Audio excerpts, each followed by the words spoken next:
have conceived romantic. This is the type of event one associates with schools and education. A nationally recognized poet engaging students about literature.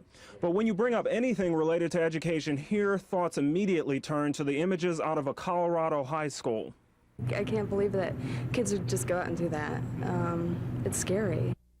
Scary because it makes people think something like this could happen here. Just last month in Ontario County, a 14-year-old brought a gun to school to settle a disagreement with a fellow student. And just several days ago, a 13-year-old boy was suspended from school here at James Madison School of Excellence for bringing a .380 caliber gun to school. In Rochester, metal detectors are used randomly on about 20% of the students in middle and high schools. But soon, city officials will use them every day in the schools. I think they will help a lot if they use them more. They need to put them in all the schools. My whole feeling is, how did they get into school? You know what I'm saying? If they were ex-students and stuff like that, you know, but it's like they should be policing them at the door. But some educational experts disagree. I also think it says something to kids that, A, we don't trust any of you, and I don't ever want school security to become a game for kids to try to beat because they will. In most rural and suburban schools, like the one in Littleton, Colorado, metal detectors are not used. But after witnessing what happened here today, all that could change. Brian Washington, News Source 13.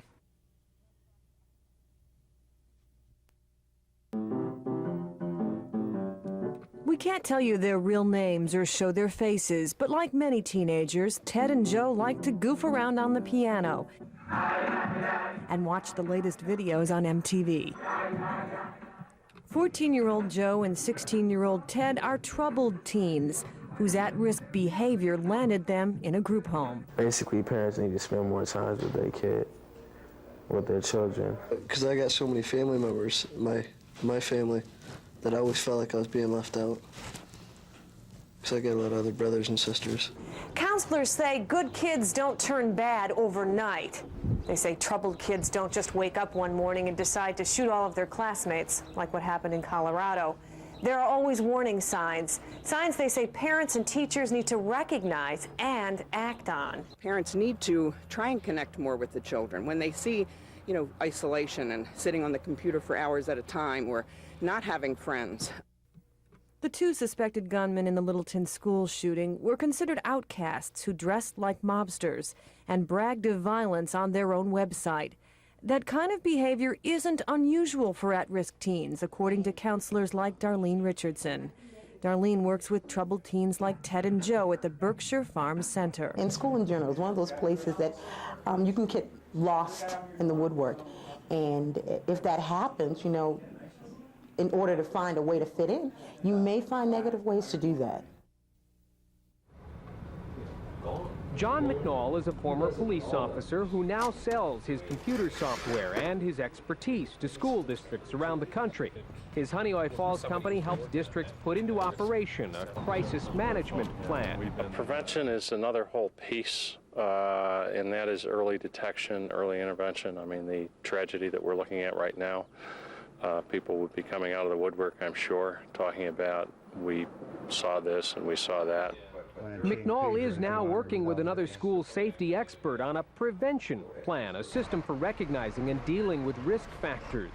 Educators are looking for new ways to prevent school violence, but some also seek balance and reasonable caution, fearing the damage fear can do. If we allow this to drive our agendas, we'll be doing a major disservice for students. It's like saying to the kid that has had a bad experience, don't ever try it again. You know, and it consumes that child. They make decisions based on that bad decision making. Common sense tells us that some acts of violence in schools cannot be stopped, and the best prevention now, outside of the family, may be in the classroom. It's real important as educators that we really do need to know the whole child. We really need to know that whole child to begin to help them.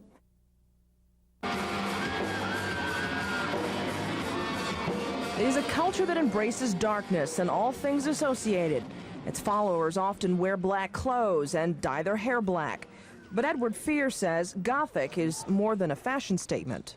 I'd say it's more of a mentality. It's people who are, or at least consider themselves more in tune with the darker sides of life. I mean, and it's got a certain medieval culture to it. Some people like the clothes. Once a Gothic follower, Fear is now manager of this game and hobby store in Henrietta. It specializes in medieval role-playing games like Dungeons and Dragons, a popular Gothic pastime. Fear says the culture is often misunderstood, especially in the wake of the Denver high school shootings. According to police, the two suspects were into Gothic lifestyle. I think you can find yourself obsessed with anything. I think whether it's Jodie Foster or vampire or anything in specific, and it's easy to blame those things, especially if you don't understand them. This must be traumatic. Dr. Cedric Alexander says society should look deeper than the teens' lifestyle to more underlying problems. What these kids acted out was probably symptomatic of a larger systemic problem. Whether it was in the home, in their communities, in their school environment, whatever the case may happen to be. But certainly it requires further exploration into these children's lives and their histories. Lives cut short not by what they liked, but what they hated. Norma Holland, News Source 13. You can feel the panic through the TV screen each time you see these teens running from the shooting scene at Littleton, Colorado's high school. The two suspects who fired the shots were members of the Trenchcoat Mafia. Could this group of seemingly clean-cut boys be considered a gang? Lisa Taylor Austin is a gang expert who counseled young LA gang members for almost 6 years. She has her own theory about the trenchcoat suspects. They committed the shooting on Hitler's birthday. They have neo-Nazi beliefs. There seems to be a lot of fantasy role game playing that went on prior to this. The amount of ammunition, the guns, the bombs that they had seemed to fit in with the white supremacist cult. Taylor Austin says street gangs continuously commit crimes, whether it be robbing stores or selling drugs. She says from what she's heard about these suspects, they don't fit that profile. As someone who follows gang trends across the country and testifies in court cases, Taylor Austin knows the signs of a child in trouble. Her advice to parents is keep tabs on your child's activities and communicate if something worries you. I think it would be very important to confront whatever it is that you find immediately and say, you know, what's your side of the story on this? How do you feel about this? She says what happened in Littleton can happen anywhere at any time. What the rest of us need to do is look for signals of trouble and take proactive steps before lives are put in jeopardy. Kathy Kriz, News Source 13. While more districts are turning to metal detectors to make schools safer, teachers say it's not weapons that top their list of safety concerns. Every teacher in my building, they've had a child swear at them and call them vulgar names. The students Debbie Jacket is talking about aren't teenagers. She teaches elementary school. And it worries a lot of teachers what the future holds for these kids. Profanity is teachers' top concern, according to the survey. But it paints just part of the picture of growing rudeness in the classroom. That includes disrespectfulness and students who outright defy authority. Only 9% of the teachers surveyed say weapons are a problem. Teachers recognize violence is not linked to guns or knives, but to disrespect. The same child who, as a small child, swears at you is likely to be the same child who, a few years later, stabs you or shoots at you. It all has a common denominator, and the common denominator is inadequate respect for life. It's not just teachers who are noticing the escalating problems and are affected by them. Rochelle Cantor is an 8th grader who says good students also suffer. Sometimes it just can be like annoying because you're trying to learn something.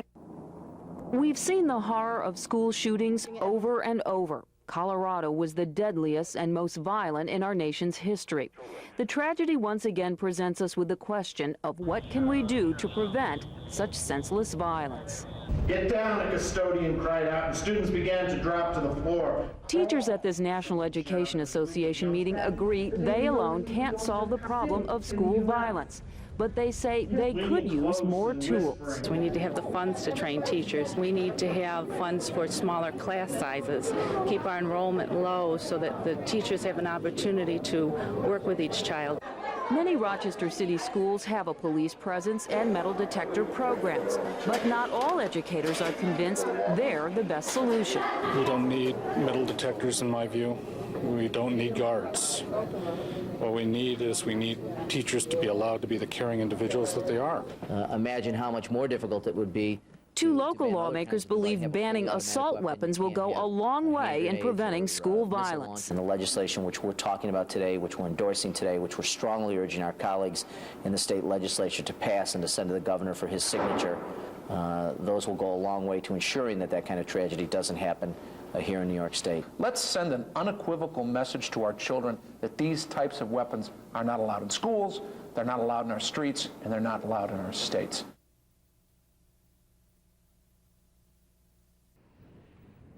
Not only are there thoughts on the kids at Columbine High, Rush-Henrietta administrators are also taking action to prevent something like that from happening here. It's frightening. I mean, it's a school, Columbine, with 1,700 kids in it, like this place. One of our teachers got an email from a person who lives out there, talking about other schools being out there on hit lists, and it's frightening. It just is frightening, and you do what you can to control what you can. All doors except the main entrance to the high school are now locked, and students face suspension if they wear trench coats in class. Students say they understand the reasons behind the new rules, but they don't think it's going to make the school any safer.